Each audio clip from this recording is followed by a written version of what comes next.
नमस्कार। आज अश्विन शुक्ल अष्टमी शके 1936 महात्मा गांधी जयंती आणि लाल बहादूर शास्त्री जयंती सादर करत आहोत ठाणे वार्ता। ठळक घडामोडी।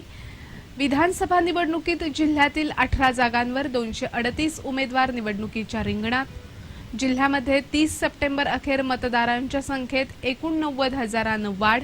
सर्वात कमी कोपरी पाचपाखाडीत तर सर्वात जास्त कळवा मुंब्र्यात। आणि दसऱ्याचा विजय मुहूर्त दुपारी 2:27 ते 3:14 दरम्यान दाखरू सोमण। या आणि इतर घडामोडी विस्तृतपणे पण काही क्षणातच। ठाणे वार्ता पहा श्रीस्थानक वाहिनीवर। आता सकाळी 9:15 पासून रात्री 9:15 पर्यंत ठाणे वार्ता, ठाण्यातील पहिलं दृकश्राव्य माध्यम। श्रीस्थानक वाहिनी ठाण्याची स्वतःची वाहिनी।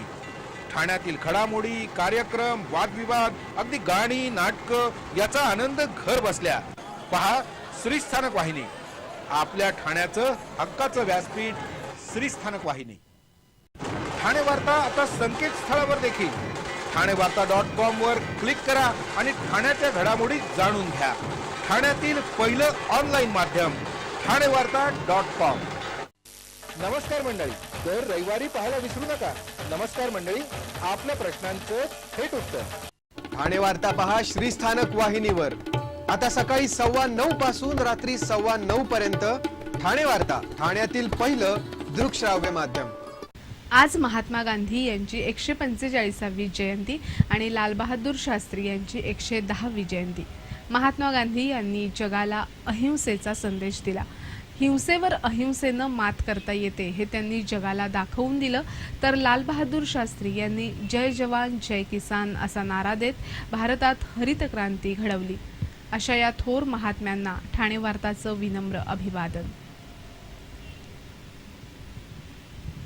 दसरा उद्या साजरा होत असून सध्याच्या नव्या जमान्यात आपट्याची पानं देऊन दसरा साजरा करण्याऐवजी भेटकार्ड अथवा तोंडी शुभेच्छा द्याव्यात असं आवाहन पंचांगकर्ते दाखरू सोमण यांनी केलंय। विशेष म्हणजे पुराणामध्ये कौस्यानं आपट्याची पानं लुटली नव्हती, तर आपट्याच्या झाडाखाली ठेवलेल्या सुवर्ण मुद्रा लोकांना लुटण्यास सांगितलं होतं।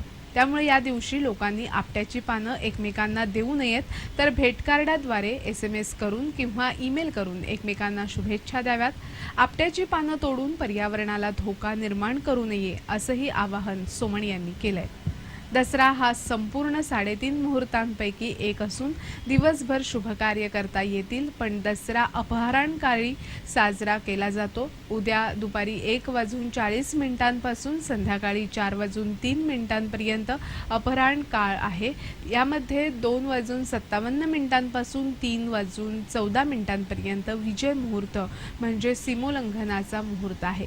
यावेळी नवीन कामं करावीत असं सोमण यांनी सांगितलं। दुष्ट महिषासूर राक्षसाला मारताना देवीनं विजया हे नाव धारण केलं, म्हणून या दिवसाला विजयादशमी म्हणतात। पांडवांनी अज्ञातवास संपल्यावर याच दिवशी शमीच्या झाडावर ठेवलेली शस्त्र काढून घेतली। दसऱ्याच्याच दिवशी सरस्वती पूजन करून शिक्षणाचा प्रारंभ करण्याची प्रथा आहे। प्राचीन काळी प्रभू रामचंद्रांनी दसऱ्याच्या दिवशीच रावणाला ठार केलं, पण आता मात्र भ्रष्टाचार, अनिती, आळस, अज्ञान, अंधश्रद्धा अशा राक्षसांना मारायचं असल्याचं दाखरू सोमण यांनी सांगितलं। जिल्ह्यामध्ये 30 सप्टेंबर पर्यंत मतदारांच्या संख्येत 89,035 वाढ झाली असून सर्वात कमी मतदारांची वाढ कोपरी पाचपाखाडीमध्ये तर सर्वाधिक मतदारांची वाढ मुंब्रा कौस्यामध्ये झाल्याचं दिसतंय। जिल्ह्यामध्ये एकूण 59,90,767 मतदार आहेत।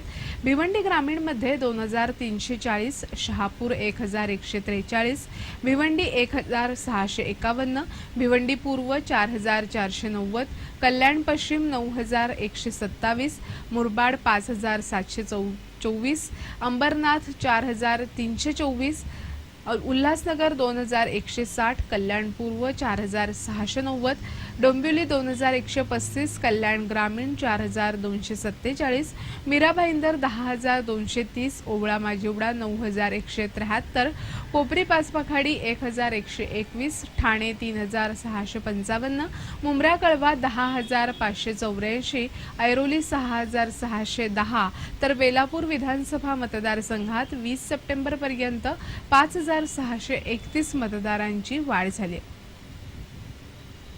ठाणे जिल्ह्यातील विधानसभा मतदारसंघात आता सर्वात जास्त उमेदवार उल्हासनगर विधानसभा मतदारसंघात तर सर्वात कमी मतदार भिवंडी आणि मीरा भाईंदर मतदारसंघात आहेत. काल उमेदवारी अर्ज मागे घेण्याच्या अखेरच्या दिवशी 29 उमेदवारांनी आपली उमेदवारी मागे घेतली आहे. भिवंडी, कल्याण पूर्व आणि शहापूरमध्ये प्रत्येकी 10, भिवंडी पश्चिम आणि मीरा भाईंदर 9, भिवंडी पूर्व, ऐरोली, बेलापूर आणि मुरबाडमध्ये प्रत्येकी 15, कल्याण पश्चिम, मुंब्रा कळवा आणि अंबरनाथमध्ये प्रत्येकी 17, उल्हासनगर 22, डोंबिवली 11, कल्याण ग्रामीण 12, ओवळा माजिवडा 13, कोपरी पाचपाखाडी 11 तर ठाणे विधानसभा मतदारसंघात 10 उमेदवार निवडणुकीच्या रिंगणात आहेत. विजयादशमी अर्थात दसरा उद्या साजरा होत असून दसरा आणि झेंडूच्या फुलांचं एक वेगळंच समीकरण आहे. शस्त्र, यंत्र आणि सरस्वतीची पूजा करण्यासाठी झेंडूच्या फुलांना विशेष मागणी असते. विविध ठिकाणच्या फुल बाजारातही पिवळ्या केशरी रंगाच्या झेंडूची खरेदी करण्यासाठी नागरिकांनी आज गर्दी केली आहे. रस्त्यांवर झेंडूच्या फुलांच्या गाड्या दिसत आहेत. ठाणे, कल्याण येथील फुल बाजारात हजारो किलो झेंडूच्या फुलांची आवक होते, पण यंदा मात्र पाऊस जास्त झाल्यामुळे आवक घटली आहे. त्यामुळे झेंडूच्या फुलांची ठोक बाजारात 20% तर किरकोळ बाजारात 50% वाढ झाल्याचं दिसतंय. गेल्या वर्षी 60 रुपये किलो असलेला झेंडू ठोक बाजारात 80 रुपये किलो तर किरकोळ बाजारात 100 रुपये किलोने विकला जात आहे. याचबरोबर अन्य फुलांचे भाव वधारले आहेत. उद्यापर्यंत भाव आणखी वाढण्याची शक्यता व्यक्त होते. अस्टर 50 रुपये किलो, पांढरी शेवंती 200 रुपये किलो तर पिवळ्या शेवंतीला 120 रुपये एवढा भाव मोजावा लागतोय. ठाण्याच्या ग्रामीण भागातील आदिवासी फुले विकण्यासाठी शहरात येतात. आपट्याची जुडी 10 रुपये, मोगऱ्याचा गजरा 15 ते 20 रुपये तर वेणीसाठी 30 रुपये मोजावे लागतात. झेंडूच्या हारांनाही विशेष मागणी असून 2 फुटाच्या हारासाठी साधारणतः 50 रुपये तर 4 फुटाच्या हारासाठी 100 ते 125 रुपये मोजावे लागतात तर छोट्या हाराला 25 रुपये मोजावे लागतात. कुठल्याही कामाची सुरुवात करताना शुभ समजल्या जाणाऱ्या आंब्याच्या डहाळीचा भावही 10 रुपयांवर गेलाय. ठाणे वार्ता पहा श्रीस्थानक वाहिनीवर. आता सकाळी 9:15 पासून रात्री 9:15 पर्यंत ठाणे वार्ता, ठाण्यातील पहिलं दृकश्राव्य माध्यम. ठाण्याच्या भवानी चौकातील जय अंबेमा विश्वस्त मंडळाचा नवरात्रोत्सव. स्वर्गीय आनंद दिघे यांनी सुरू केलेल्या भवानी चौकातील जय अंबेमा नवरात्रोत्सवास दीर्घ परंपरा लाभली आहे. भक्तांच्या हाकेला धावणारी अशी या तेजस्वी देवीची ख्याती आहे. आपणही सहकुटुंब मित्रमंडळींसह आवर्जून दर्शनाचा लाभ घ्यावा.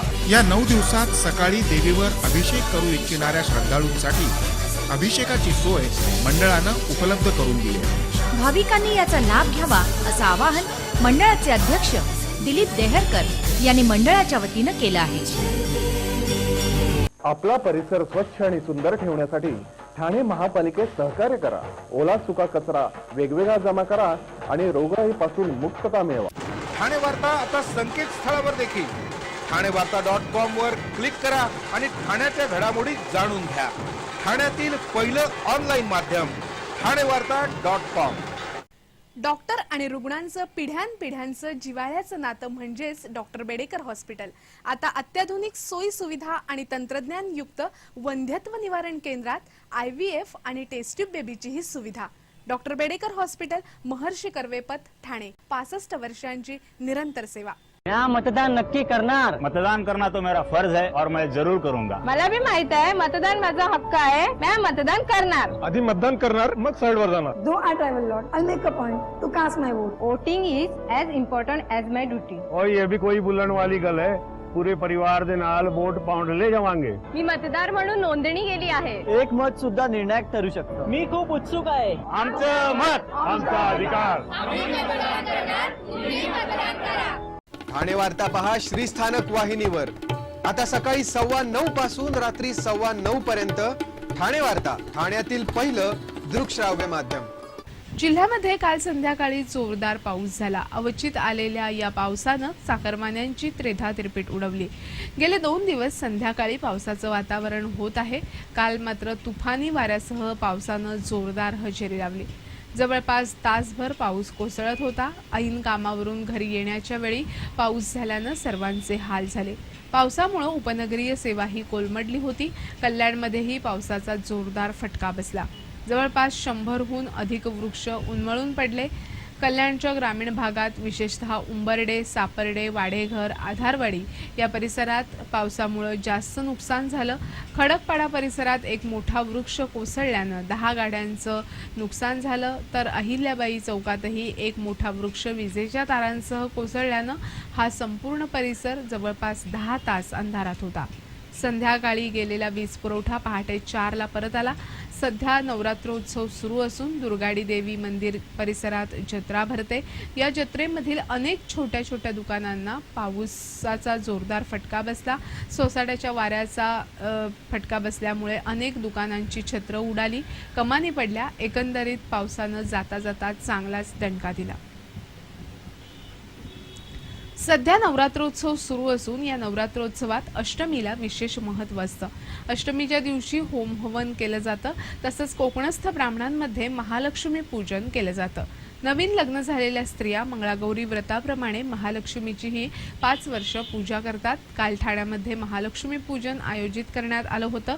संध्याकाळी महालक्ष्मी पूजनानंतर समस्त नागरिकांना आणि घागरी फुंकणाऱ्या देवी भक्तांना श्री महालक्ष्मीच्या दर्शनाचा लाभ झाला.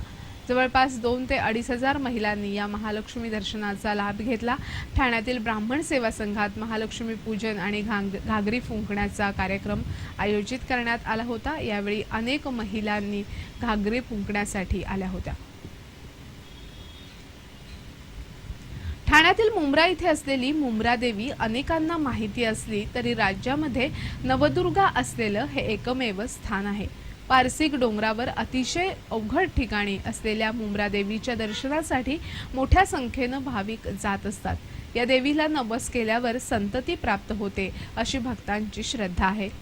पारसिक डोंगरावर असलेली ही देवी सुमारे 125 वर्षापूर्वी दिवा गावातील नाना भगत यांच्यामुळे प्रकाशात आली.